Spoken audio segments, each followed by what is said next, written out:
The wicked are like the troubled sea when it cannot rest.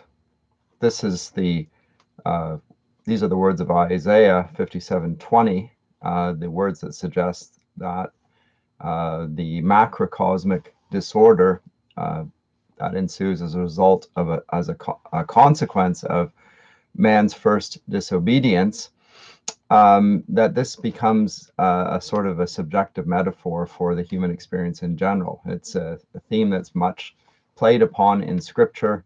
Uh, Psalm 2, which I've referenced already, why do the nations rage and the peoples plot in vain? The word that's rage there also has the connotations of the tumult of the sea. This is used not only in biblical writings, but is used in the classical world. So this idea of a macrocosm and a microcosm, I've spoken of that repeatedly in relation also to the theme and topic of music and discord and so forth.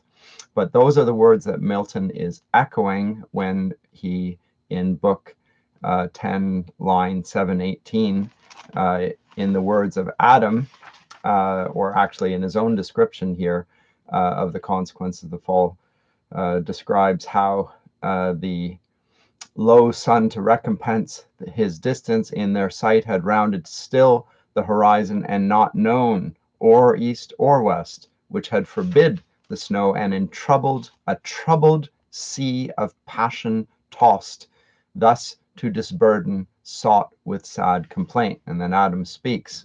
And when he speaks here, I wish to address what I at least just obliquely referenced last time, namely the speculation between Adam and Eve on the consequences of their sin and what they ought to do at that point.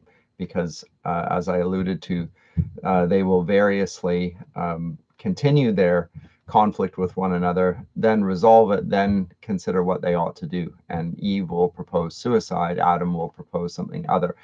It just seems to me that I ought to spend at least a few moments addressing some of their arguments because I think they're helpful and interesting and not to be overlooked. But Adam begins line 720 with these words, "O miserable of happy, is this the end of this new glorious world, and me so late the glory of that glory, who now become accursed of blessed? Hide me from the face of God, whom to behold was then my height of happiness. Yet well, if here would end the misery, I deserved it, and would bear my own deservings. But this will not serve. All that I eat or drink, or shall beget, is propagated curse. O voice once heard delightfully, increase and multiply, now death to hear. For what can I increase or multiply but curses on my head? Who of all ages to succeed, but feeling the evil on him brought by me, will curse my head. Ill fare our ancestor impure, for this we may thank Adam, but his thanks shall be the execration. So, besides mine own that bide upon me, all from me shall with a fierce reflux on me redound. On me, as on their natural centre light heavy, though in their place. O fleeting joys of paradise, dear bought with lasting woes! Did I request thee, Maker, from my clay to mould me man? Did I solicit thee from darkness to promote me, or here place in this delicious garden? As my will concurred not to my being, it were but right and equal to reduce me to my dust, desirous to resign, and render back all I received, unable to perform thy terms too hard, by which I was to hold the good I sought not. To the loss of that, sufficient penalty. Why hast thou added the sense of endless woes? Inexplicable thy justice seems, yet to say truth, too late, I thus contest, then should have been refused those terms whatever when they were proposed. Thou didst accept them, he says to himself. Wilt thou enjoy the good, then cavil the conditions? And though God made thee without thy leave, what if thy son prove disobedient? and, reproved, retort, Wherefore didst thou beget me? I sought it not. Wouldst thou admit, for his contempt of thee, that proud excuse? Yet him not thy election, but natural necessity begot. God made thee of choice his own, and of his own to serve him. Thy reward was of his grace. Thy punishment then justly is at his will. Be it so. For I submit, his doom is fair. That dust I am, and shall to dust return. O welcome hour, whenever. Why delays his hand to execute what his decree fixed on this day? Why do I overlive? Why am I mocked with death and lengthened out to deathless pain? How gladly would I meet mortality, my sentence, and be earth insensible. How glad would lay me down as in my mother's lap. There I should rest and sleep secure. His dreadful voice no more should thunder in my ears. No fear of worse to me and my offspring would torment me with cruel expectation. Yet one doubt pursues me still, lest all I cannot die, lest that pure breath of life, the spirit of man which God inspired, cannot together perish with this corporeal clod. Then in the grave, or in some other dismal place, who knows but I shall die a living death? O thought horrid if true! Yet why? It was but breath of life that sinned. What dies but what had life and sin? The body properly hath neither. All of me then shall die. Let this appease the doubt, since human reach no farther knows. For though the Lord of all be infinite, is his wrath also? Be it. Man is not so, but mortal doomed. How can he exercise wrath without end on man whom death must end? Can he make deathless death? That were to make strange contradiction, which to God himself impossible is held, as argument of weakness, not of power. Will he draw out, for anger's sake, finite to infinite, to in punished man to satisfy his rigor, satisfied never? That were to extend his sentence beyond dust and nature's law, by which all causes else, according still to the reception of their matter, act, not to the extent of their own sphere. But say that death be not one stroke, as I supposed, bereaving sense, but endless misery from this day onward, which I feel begun both in me and without me, and so last to perpetuity. Ay me, that fear comes thundering back with dreadful revolution on my defenseless head. Both death and I am found eternal and incorporate, both.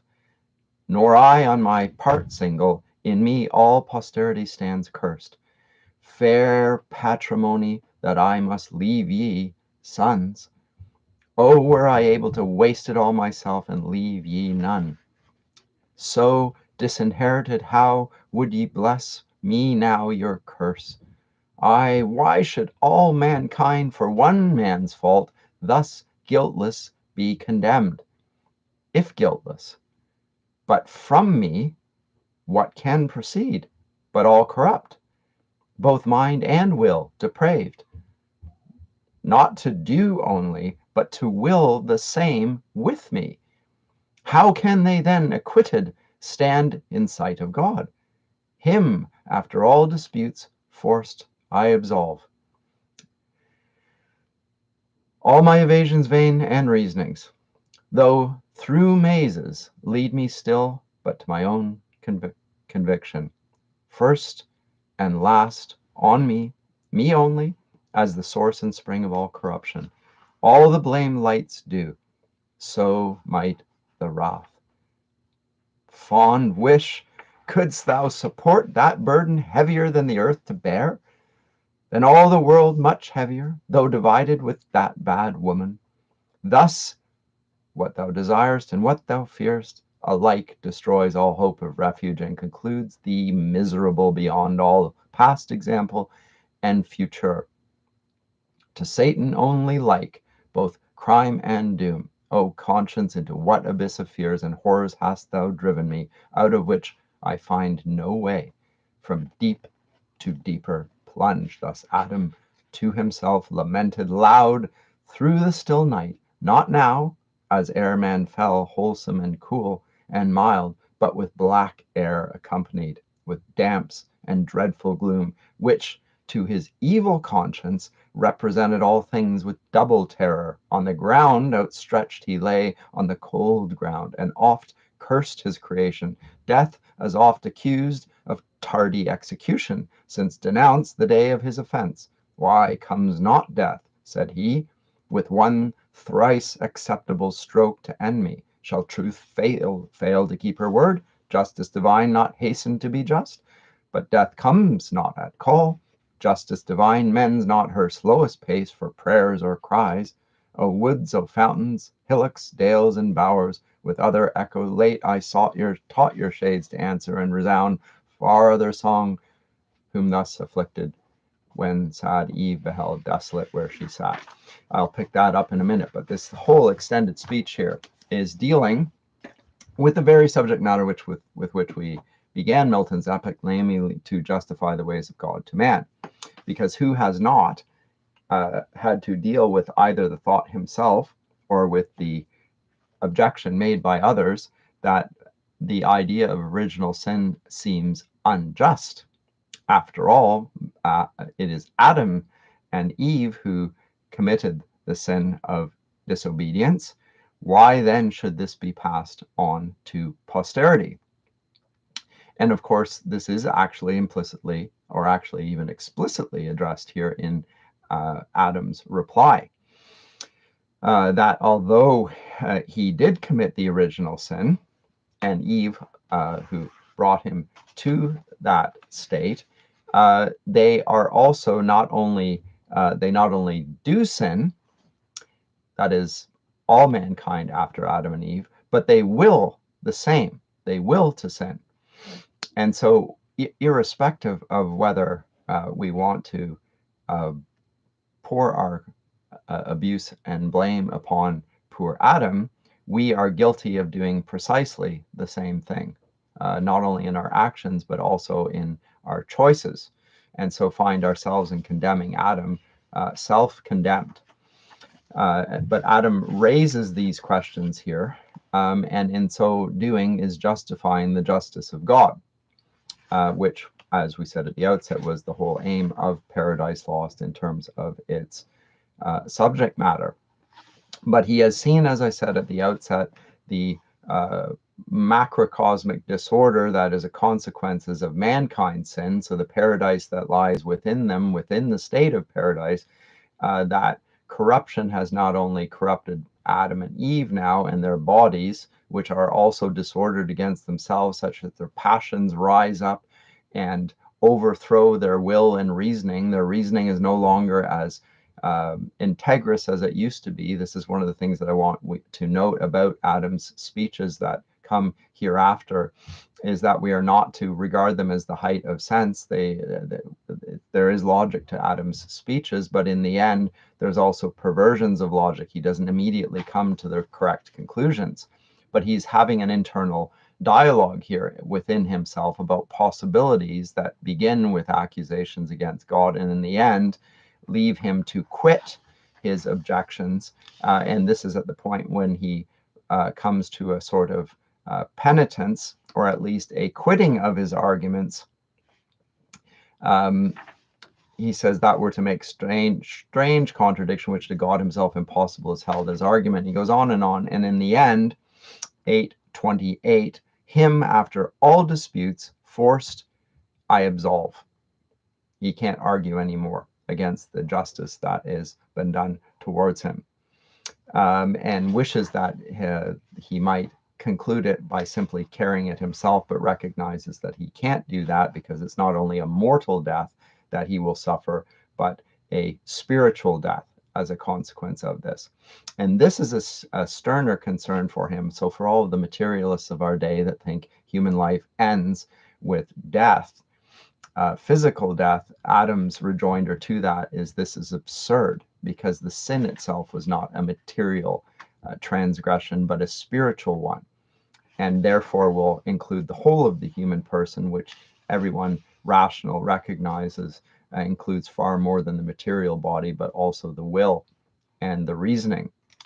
So it is all fallen, and all will be subject to death. So dying bodily will simply not be the end of that. And so he comes to that, and he is in a desperate state. Now, Eve at this point comes to him, and I think these passages are also quite extraordinary in their their drama and also their poignancy. There's great pathos in these scenes as Eve comes to Adam seeking to placate him, feeling genuinely contrite. If Eve led Adam in her error, in her transgression against God, and misled him and mistreated him in some ways, she is also, interestingly, in Milton's presentation here, the first one to repent and the one who leads Adam towards contrition as well. And I think that also must be marked for those, again, who want to present Milton as, in some sense, misogynist. I think his Eve is thoroughly admirable. But he receives her in accordance with the despair that is in his mind at this point. Remember, everything that is around him, again, a reference to the macrocosmic disorder: woods, fountains, hillocks, dales, and bowers, with other echo, late I taught your shades to answer, and resound far other song. But now they resound to his ruin. The disorder without him is a reflection of the disorder he feels within him. And the appeal to nature, which he used as a logical discussion point earlier on, the analogy of nature, natural law, is also insufficient for him, because, again, natural law is now corrupted as a consequence of sin. So he can't appeal to something that has a standard on that is not fallen. But he greets his former wife, who tries to assay him with soft words: "Out of my sight, thou serpent." 867. That name best befits thee. With him leagued, thyself is false and hateful, nothing wants but that thy shape like his, and color serpentine, must show thy inward fraud, to warn all creatures from thee henceforth, lest that too heavenly form pretended to hellish falsehood snare them. So he greets her as a serpent and serpentine in form. Rather, she has a pleasing feminine form, but is in fact serpentine in her inner being. Now, when he does this, Milton's obviously echoing the portrait of sin that we've already encountered back in Book 2. To the woman to the waist, and from below she was serpentine. He is suggesting that Eve, on the other hand, is outwardly a woman, but inwardly a serpent, and because she misled him. Now, this is clearly overstated, and we will find in the speeches terrific misogyny here. Among other things, a few lines later, he asks the question, why did God, creator wise, that peopled highest heaven with spirits masculine, create at last this novelty on earth, this fair defective nature, and not fill the world at once with men as angels without feminine, or find some other way to generate mankind? So execrates God, another blasphemy, for his good creation, and with it suggests that Eve is some sort of mistake on God's part. Clearly misogynist. This sort of anti-feminist statement you can find in the classic tragedians, in Aristotle as well, De Generatione, and elsewhere. So women is seen as sort of a monster of nature. These are Milton's Adam, but note at the point of his lack of reasoning on this, and his lack of correct understanding of his own state and how to proceed with that. But he he pushes her away, and she repeats her prostration and attempt to appease his wrath, and says this, and I have to read the words because they are so moving. She besought his peace and thus proceeded in her plaint: "Forsake me not thus, Adam. Witness heaven what love sincere and reverence in my heart I bear thee, and unweeting have offended unintentionally. Unhappily deceived, thy suppliant I beg, and clasp thy knees, bereave me not. Whereon I live, thy gentle looks, thy aid, thy counsel, in this uttermost distress, my only strength and stay. Forlorn of thee, whither shall I betake me? Where subsist? Yet, while yet we live, scarce one short hour perhaps. Between us two let there be peace, both joining as joined in injuries. One enmity against a foe by doom express assigned us. That cruel serpent, on me exercise not thy hatred for this misery befallen, on me already lost, me then thyself more miserable. Both have sinned, but thou against God only, I against God and thee, and to the place of judgment will return. There with my cries importune heaven, that all the sentence from thy head removed may light on me, sole cause to thee of all this woe. Me, only just object of his ire. So now she overstates the case and her sinfulness and her injustice here, because of course that again, in the same sense in which she sought to be more equal than Adam, she's suggesting that he is not he is void of any responsibility for his own actions, which is of course overstating the case, but it does reflect her sincere contrition and her sense of having wronged Adam in her actions. She ended weeping, writes Milton, and her lowly plight immovable, till peace obtained from fault acknowledged and deplored. In Adam wrought commiseration. Soon his heart relented towards her, his life so late and sole delight. Now at his feet submissive in distress, a creature so fair, his reconcilement seeking, his counsel whom she had displeased, his aid. As one disarmed, his anger all he lost, and thus with peaceful words upraised her soon. So he is moved by this, and of course, her contrition and her genuine repentance and her humility will interestingly prove an analogy for how Adam ought to proceed going forward. And there is something that's being taught here by Milton as an example, as a moral example in Eve's conduct here. Not just the bad example of original sin, but also in her contrition.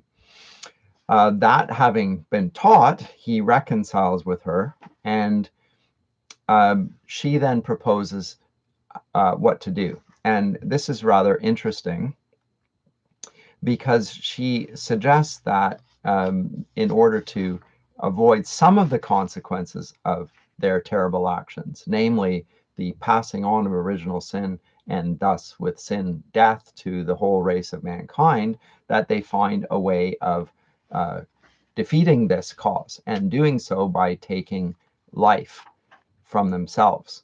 He says, and thus the idea of aborting the entire human race as a way of attaining good. Let's look to her comment and then Adam's rejoinder to her.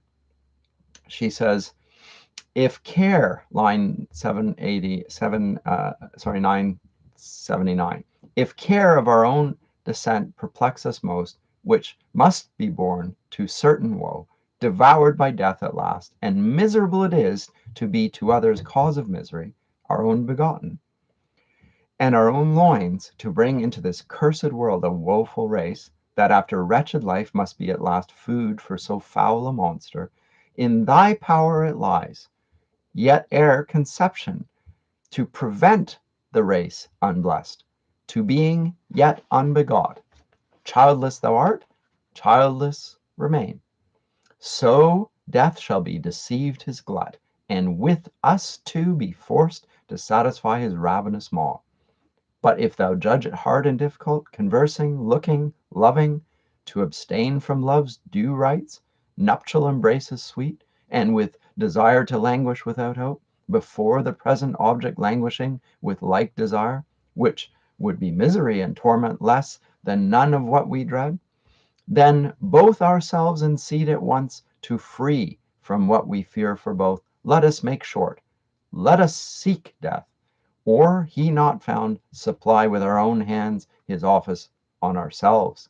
Why stand we longer, shivering under fears that show no end but death, and have the power of many ways to die the shortest choosing, destruction with destruction to destroy, to give death his death, in other words, in themselves. Their life will be the sole propitiation to him, the sole recompense for their original transgression. So he proposes two paths. One, they have no offspring whatsoever. We cease from procreation, therefore death will end with us. Or that we even expedite that path by means of suicide. These are the two suggestions that she has in order to limit the consequences of their own actions. It sounds like a reasonable course to consider at any rate. She ended here, writes Milton, or vehement despair broke off the rest, so much of death her thoughts had entertained, or dyed her cheeks with pale.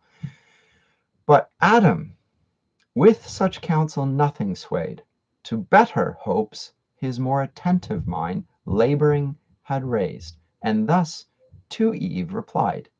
Eve, remember her words means life. Eve, thy contempt of life and pleasure seems to argue in thee something more sublime and excellent than what thy mind contemns. So there's something noble about you, in you, that you should even consider such an action, a selfless action, rather than your course of action that you propose. There's something nobler in you that deserves something other than this. But self-destruction, therefore sought, refutes that excellence thought in thee, and implies not thy contempt, but anguish and regret for loss of life and pleasure overloved. Or if thou covet death as utmost end of misery, so thinking to evade the penalty pronounced, doubt not but God hath wiselier armed his vengeful ire than so to be forestalled. Much more I fear, lest death so snatch will not exempt us from the pain we are by doom to pay. Rather, such acts of contumacy will provoke the highest to make death in us live. Then let us seek some safer resolution, which methinks I have in view, calling to mind with heed part of our sentence, that thy seed shall bruise the serpent's head. Piteous amends, unless be meant, whom I conjecture, our grand foe Satan, who in the serpent hath contrived against us this deceit, to crush his head would be revenge indeed, which will be lost by death brought on ourselves, or childless days resolved, as thou proposest. So our foe shall scape his punishment ordained, and we instead shall double ours upon our heads. No more be mentioned then of violence against ourselves and wilful barrenness that cuts us off from hope, and savors only rancor and pride, impatience and despite, reluctance against God and his just yoke laid on our necks. Remember with what mild and gracious temper he both heard and judged, without wrath or reviling. We expected immediate dissolution, which we thought was meant by death that day, when lo, to thee pains only in childbearing were foretold, and bringing forth, soon recompensed with joy, fruit of thy womb. On me the curse, a slope glanced on the ground. With labor I must earn my bread. What harm? Idleness had been worse. My labor will sustain me, and lest cold or heat should injure us, his timely care hath unbesought provided the clothing, and his hands clothed us unworthy, pitying while he judged. How much more, if we pray him, will his ear be open, and his heart to pity incline, and teach us further by what means to shun the inclement seasons, rain, ice, hail, and snow, which now the sky with various face begins to show us in this mountain, while the winds blow moist and keen, shattering the graceful locks of these fair spreading trees, which bids us seek some better shroud, some better warmth to cherish our limbs benumbed, etc. So he suggests that they then repair and seek God's face in prayer, with sorrow unfeigned and humiliation meek, the last line of book 10. And so we see here that Adam reasons with her that the distress with which he proposed that either they have no children or seek their own lives are in fact are the means by which to perpetuate the devil's curse, and not to seek the means by which God has already provided a solution to their problems, namely in her seed, the very one who would crush the serpent's head, and therefore to trust in this promise of some future deliverance rather than to take all means in their own hands. And so Milton responds both to the idea of